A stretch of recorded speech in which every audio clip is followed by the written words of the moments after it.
This is a trigger warning. This episode of Give Me Lemons contains discussions of physical and emotional abuse.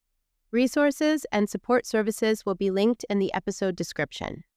You're not alone, and help is always available. Hi, everyone, and welcome to Give Me Lemons. I'm your host, Siobhan Mondesire, and I am joined by the amazing Daryna Skybina. Hi, everyone. My name is Daryna. It's nice to be here. And so I'm a psychotherapist in Ontario. I graduated from what is now known as Master of Psychospiritual Studies. When I did it, it was a Master of Pastoral Studies in Buddhism, and it's kind of conjoined with a Certificate of Spirituality and Psychotherapy. I think that's what it's called. That's a long name, so I always mess it up, but I think that's what it's called. But essentially, I was trained in spiritual care and psychotherapy. In my master's, I did an undergrad at U of T, and my master's was also from U of T. And my undergrad was a research specialist in psychology with a minor in Buddhist psychology. Been very passionate about mental health and working, towards moving things towards a trauma-informed approach care in mental health. I am currently living with an advanced cancer called alveolar soft part sarcoma. It's a very rare sarcoma, and I'm going through treatment in a clinical trial because that's why it's so rare, and there's not really systemic treatment available for that. But right now things are going well. But my experiences in cancer and other life experiences with other types of trauma as well have really motivated me to continue advocacy in this work and really kind of delve deep into difficult topics and of really addressing more of existential issues that surface for people, because there's just not much on that, at least officially. And yeah, I'm really passionate about working with folks with either advanced illnesses or chronic illnesses and survivors of all sorts of trauma. In my work, life experiences are directly pushing me to work more and more with folks with cancer, specifically with young adults with cancer, because it's a known specific demographic and I would say, an underrepresented demographic in the cancer research world. So I have a million things I want us to talk about. Your paper was so good. I'm not kidding when I say I took detailed notes for this conversation. I had a yak chat recently that we were talking about meaning. When I first got diagnosed and was going through like, okay, this is what's happened to me. I have cancer. I went through this phase of being like, okay, what was the meaning? Let's try to find it. Let's figure out what it is. It's like, am I a better person? I'm not working as much, or I'm spending more time with like my son and all that stuff. And it's like, did I really have to get a disease that's going to kill me to like be a better person? And that's the thing, and I think like sometimes people say that, and I think it's what I would say to that for me is I'm like, I could have learned that lesson in any other way in a lot more of a gentler. And sure, I will learn things from an experience, and I would do that in any experience. And people kind of talk about learning things as a result of trauma, and you could have learned those things in a much gentler way. The fact that you're learning things from it, that's your own earning. That is not the trauma's earning. That is not cancer's earning. That is your earning, because that is who you are. You're a person who learns from experience and grows from experience. And in general, we kind of go through life and we learn and grow and change. And sometimes it's compressed and it's forced out of us, and trauma can do that. Something like a life-limiting illness can do that. But that doesn't mean it had to happen to do that. So I think that that's like an important distinction, where because I'm making meaning out of it doesn't mean it had to happen. I will never say that this happened for a reason or that this had to happen, but I will now use this to make some sort of meaning. And I do that sort of more so in my own career. I say it's more honestly of a vocation because it feels like a life calling in terms of working and helping people in this way. And I really do enjoy it. But again, I'm going to need to channel these experiences into that. And that would be my own way of doing it. And if someone also doesn't want to do that, you can be in any profession and choose not to do that. You can choose to do that in any profession. There are so many ways to make meaning out of things, and there's so many ways to also kind of do other things in life and make life meaningful in other ways too. So there's just no right way to live. Sometimes we think like there's that bias, right, of us versus them, and the way I'm living is better. And there's just so many ways to do it. You can kind of in spirituality and like studying spiritual care and studying religion, sometimes that happens between religions, right? Where say this is the right way to live. In my opinion, there really is no one right way. And as I meet really great people from all walks of life, I meet people who can do harmful things from all walks of life. You can damage people with spirituality. It can be used to really, really help people and support people. I don't think that's the essence of the spirituality or any religion is, the purpose is hope, the purpose is love. Essentially, that's my understanding. And that's not the purpose to use it to hurt people, but you can use it to hurt people. And spiritual abuse is real. It's all very complicated. And I think that's just important to remember that, and important to remember that you know yourself very best. Sometimes it means having difficult conversations. It also means surrounding yourself with supportive groups, supportive people. Yeah, and when you said that one point about you're choosing to make meaning out of your experience, choosing to find meaning, I think that's where I'm at too. And it's like this choice. I am choosing to have a kick-ass life after my diagnosis. That's a choice that I made, because I could choose to not have a kick-ass in my own definition, a kick-ass life in my own definition. And that's a choice that I made. It's not like cancer gave me this new amazing life. Like, you're right. Like, and I think that's the difference. People are like, oh, see how you're living? You got cancer and now look at your life. And it's like, fuck that. No. It's away power from you. It's like, I made that choice. I'm doing this. Yeah, you made the choice. Don't give away your power to someone else or something else, right? We've talked about it in different terms, but like that idea of everything happens for a reason, I think it doesn't have to be. It doesn't. If you choose to do that for yourself and find that conclusion for yourself in a way that feels good to you, not others, then good. Sometimes you might like to make meaning out of it by doing something with your experience. If not, if you just, again, like I said before, if you just want to make this a thing that's just happened and it was shitty, it's okay too. And that can change throughout your life too, and be open to that. There might be times when you do want to make meaning, and there might be other times when you don't want to because it's just awful. And I think to support somebody, you need to meet them where they're at. Healing is never linear. Processing is never linear. And that doesn't mean that it goes up and down. It's like a freaking spiral. You never know where you are in that spiral. All these things are so nuanced and so personal. And in terms of things happen for a reason, saying that, I don't know if that would be helpful to anybody, honestly. If someone decides to say that for themselves, 100%. So if you want to say it for yourself, you're allowed to. But do not make me put that on somebody else.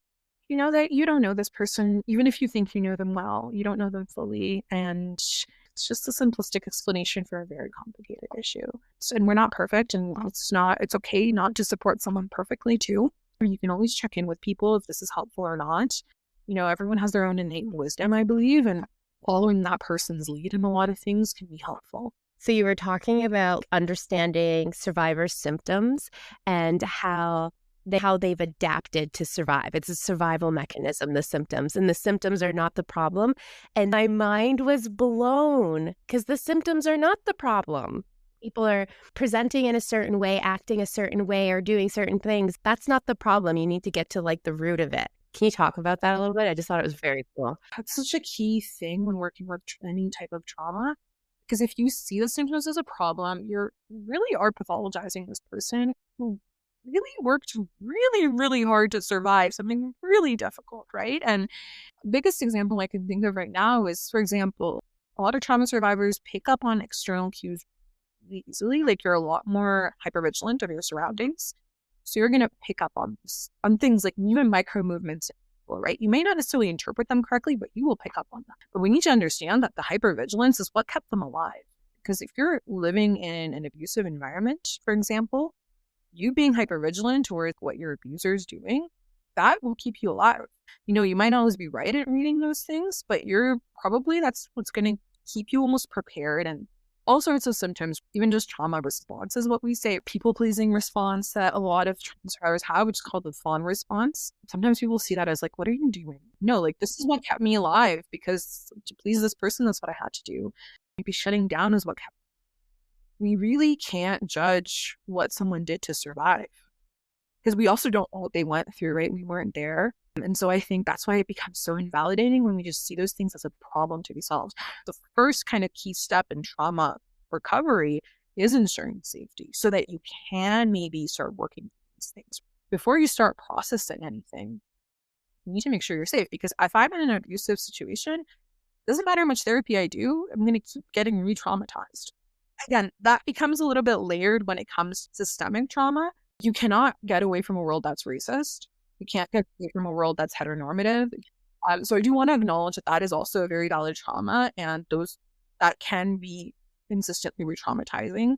I do want to acknowledge that sometimes some things are pervasive in this world. You can't just repress trauma, but it's still there. Like, it's going to be there. Things demand to be felt. And sooner or later, like it is going to kind of weigh down on you, I guess. And I was going to ask that, is cancer considered a little T or a big T trauma? Or is it like a chronic trauma? I think, again, like, I mean, I don't want to generalize because experiences are different, but in my kind of experience and what I see, it's definitely a big T trauma, because you are essentially, the moment of diagnosis, you're faced with this idea of your own mortality. It is staring you in the face.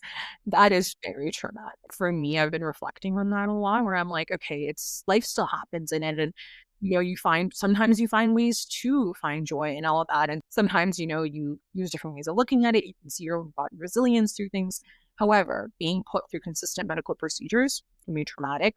Having health emergencies, feel like most of us have those in cancer. That is traumatic, because again, you sometimes are faced with your own mortality and you don't know if you're going to live, and that's terrifying. So definitely, in my experience, I'd say big T trauma.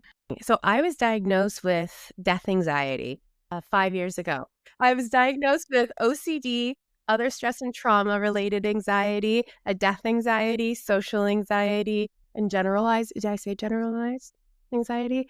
Anyways, there's 5 of them. So one of them was a death phobia, death anxiety. I always said I had a death phobia, so I would spiral constantly about death. And then I didn't get diagnosed with cancer until 2023. So it's like I was living with this death anxiety, then got a cancer diagnosis. To your point, it's like you're faced with your own mortality. Like, I actually had to sit with it, and it became very real. And your time frame gets shortened as well. So you're like, holy shit, I got to deal with this now. I joke a little bit, but it was kind of like exposure therapy getting cancer. I wouldn't recommend it, though. I would not recommend it to other people with a death phobia. Yeah, it's not necessarily a treatment I would. My fear of death was, and it's interesting that you said having enough time, because I guess I didn't think that people's fear of death could be the reason why is different. So talking to you, it's like having enough time. Someone else told me that it was like the act of dying, like they're worried about it being painful. And then for me, it's the unknown. It's the existential death anxiety, where it's like, I don't know what happens next, and I don't like that. Like the dying part, whatever, we all do it. It's the what comes next. And I need the need to know that. I used to cry all the time thinking about death and dying. And now I don't. I joke about it more because I'm coping with humor. And people avoid it. Everybody wants to avoid the topic of death. It's very interesting when you are someone who's living and breathing death all day. And then you talk to people who are not exposed to this community or communities that involve mortality a lot. It's like they have to get away from it. But it feels very, and I think you mentioned this in your paper, it's almost inauthentic, and it invalidates us, because it's like, I have to live in this space that includes my mortality. Yeah. And it can be isolating, because the thing is, regardless of whether people give you the space to feel that or not, you're still thinking it. You don't have the privilege to sort of put that away. Right. And I realized this been in the healthcare field for a while. And I did my internship at a hospital, and I deal with a lot of things on a daily basis. I'd be cognizant of the fact there that I get to leave at the end of the day. I was cognizant of the fact then, but I feel it so much more now that living with chronic cancers, you cannot get away from it. It is with you all the time. And now you are stuck with figuring out, how are you going to live? And especially for me, my treatment is ongoing, and I don't know how much longer it will be. It'll be a while. And I have to figure out a way to live with that. And it's no easy way, and no one can really tell me how to do it, because not many people are doing it. But back to your point about death, I wanted to say, so And first off, it's not, I only recently realized that was my fear. From 6, I remember being very well aware that I was going to die. Like, learn about diseases like cancer. I would learn about diseases like kidney failure or AIDS. And I was, wow, the world's dangerous and I can die. And I was always kind of a little bit, I was say, fascinated with the subject. And I liked it because I generally like the things that people don't like to talk about. I signed myself up to volunteer at a hospice. I assumed I'd be going into a place with a lot of suffering and just fear and all that. And that is not the setting there. It's a very calm setting, and a resident of the hospice, like, now I don't have to worry about time because, I know I'm going to die anyway, but like, I don't have to worry about time. For me, that was such a wake up call. It's ironic that I ended up with cancer, but this didn't take for me to stop, enjoy life. I mean, obviously I still kind of was rushing through things a bit, but I think then it did kind of shift the way I saw it. And I also saw that it was such a peaceful place. And I mean, there was, of course, a lot of grief and sadness in it, but I also saw so much more. And it taught me about my own suffering. Yeah, that there is suffering of being faced with death, but there is also the suffering of rushing through life and not noticing it. But I will say, though, and I would obviously, I never wish cancer is an absolutely, but it brings you a certain unique insight that I think you wouldn't get otherwise. And it does allow me to support people on a very deeper level now. Working as a therapist, I do notice I have a very unique insight on anything medical. Even just those same topics seem very similar across the board. Cancer, I think, is its own unique thing just because of very intense urgency you're faced with sometimes. I know that this is challenging and stuff. And I knew this from the beginning when I got diagnosed. Okay, to avoid complete development of PTSD, I know that having supports is important. And so I tried to equip myself.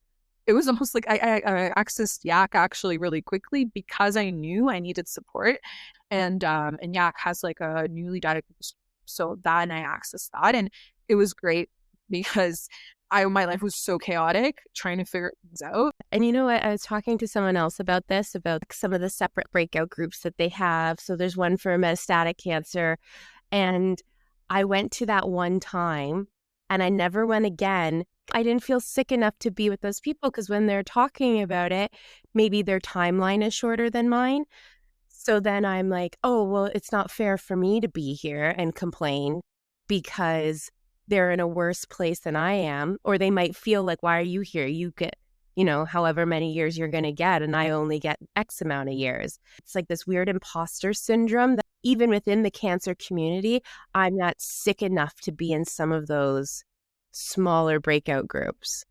No, I hear you there. It's a thing. Like, I think imposter syndrome in the cancer community is a really big one. I hear it all the time. But you very much have the right to occupy that space. Even for me, prior to cancer, I've done like trauma support groups. And I remember I'm complaining too much. Like, my thing was not as bad as this, right? I don't need to be here. But we're also a little bit desensitized, I think, to our own suffering. It seems like for us, this is normal. If you were completely not in this world and you were to hear this story, it would still be something that some people deeply fear. It's really intense, but we're so used to it, unfortunately.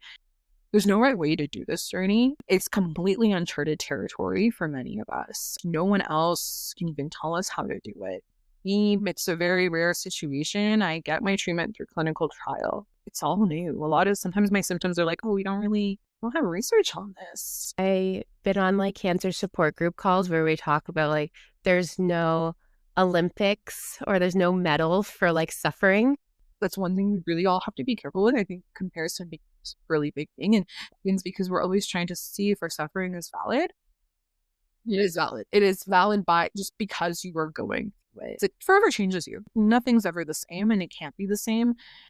No, and you hear it sometimes when people talk about like good cancer versus getting the bad cancer. What's a good cancer? I hear that a lot for different things. Even honestly, for me, I remember someone's like, well, I'm glad your cancer is not the scary type. The stage 4 diagnosis isn't scary. I'm sorry. When I first got diagnosed, the type of treatment that I did, it is less toxic than the one that the red devil that everybody talks about. It doesn't have the same side effects. I was told I was doing this type of treatment. I'm so embarrassed to say this, but I said to my oncologist, I don't think you're taking it seriously. Is my cancer not bad enough that you're not giving me like the good stuff? It's just, this is a more effective line of treatment for my type of cancer.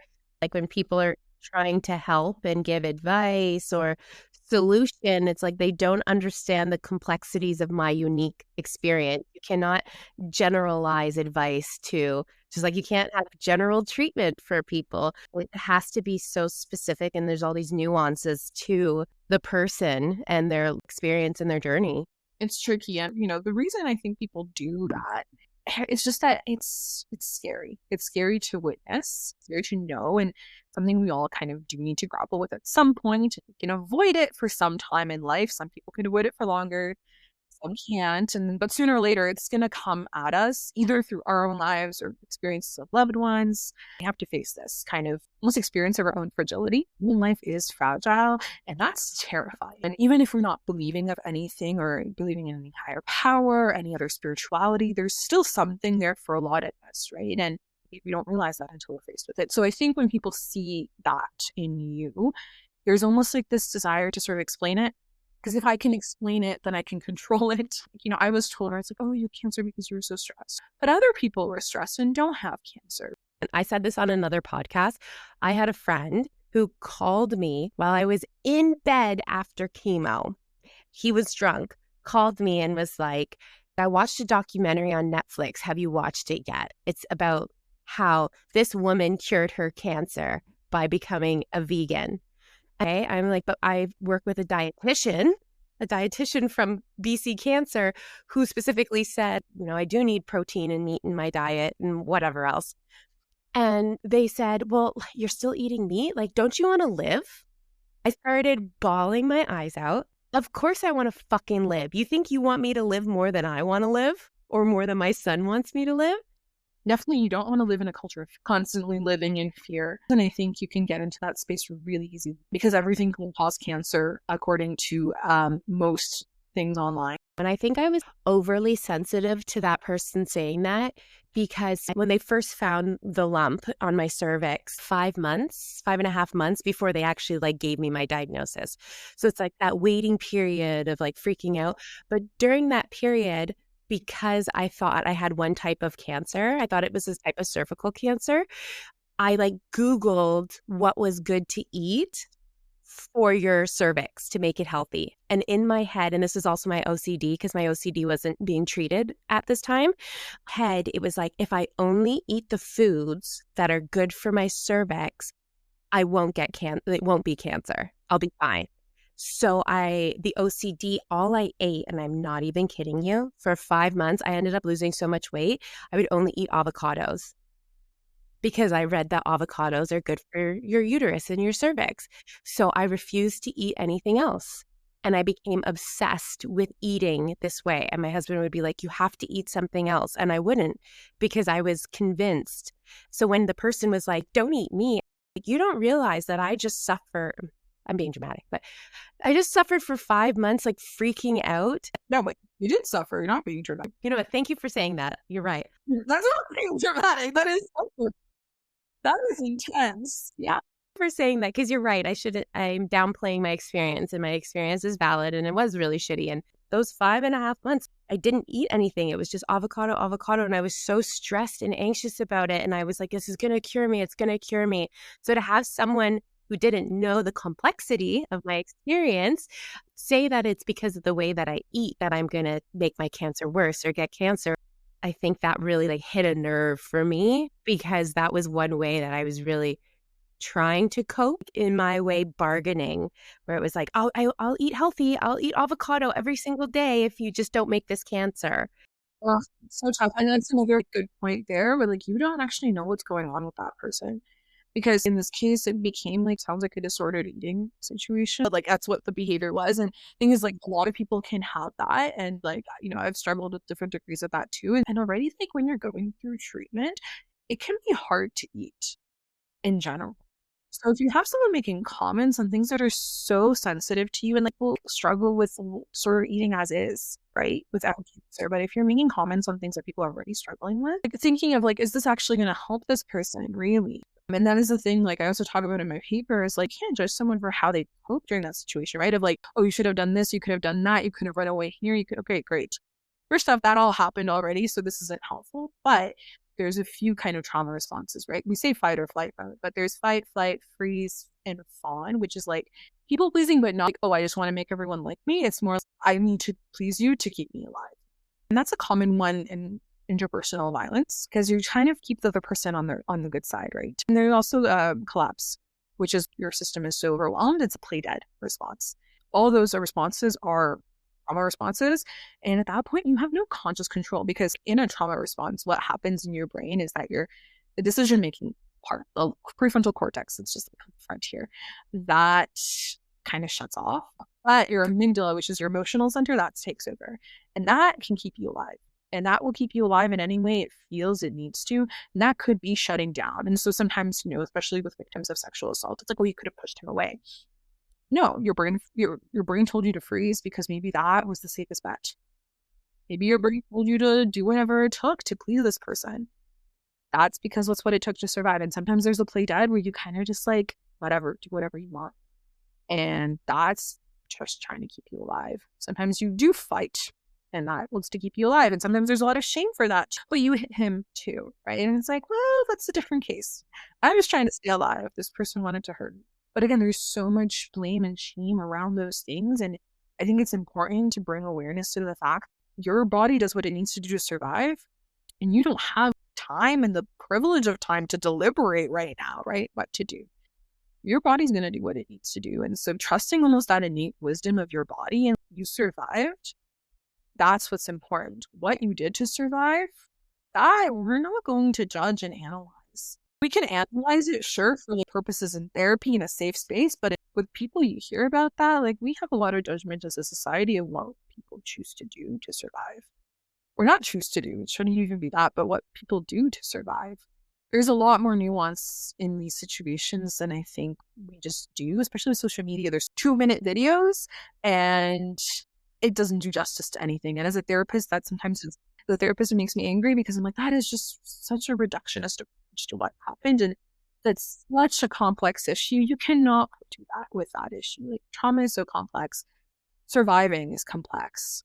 You made me emotional when you're talking about that, like the different trauma responses, because you're right. As a society, we analyze how people reacted in a traumatic situation. Like, we're so focused on the wrong things. It's a dark side of humanity that a lot of us choose not to be aware of, right?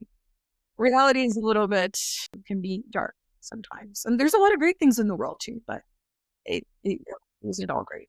The statistics we even have about abuse are probably so underrepresented. Let's just be out with trauma, are probably so underrepresented, because a lot of people don't talk about it. A lot of people don't come forward. To report someone to the police, that takes a whole lot of effort, and it is absolutely not a survivor-friendly environment to do that in. A lot of people choose not to do it for so many reasons. Well, also lack of evidence. When you're in those situations, you're not really gathering evidence. We don't really have those that privilege of time. And when you hear stories about people being victim blamed and shamed, why would I come forward? Why would I do anything? Right. And again, it's the burden of proof is on you then as a survivor. Yeah.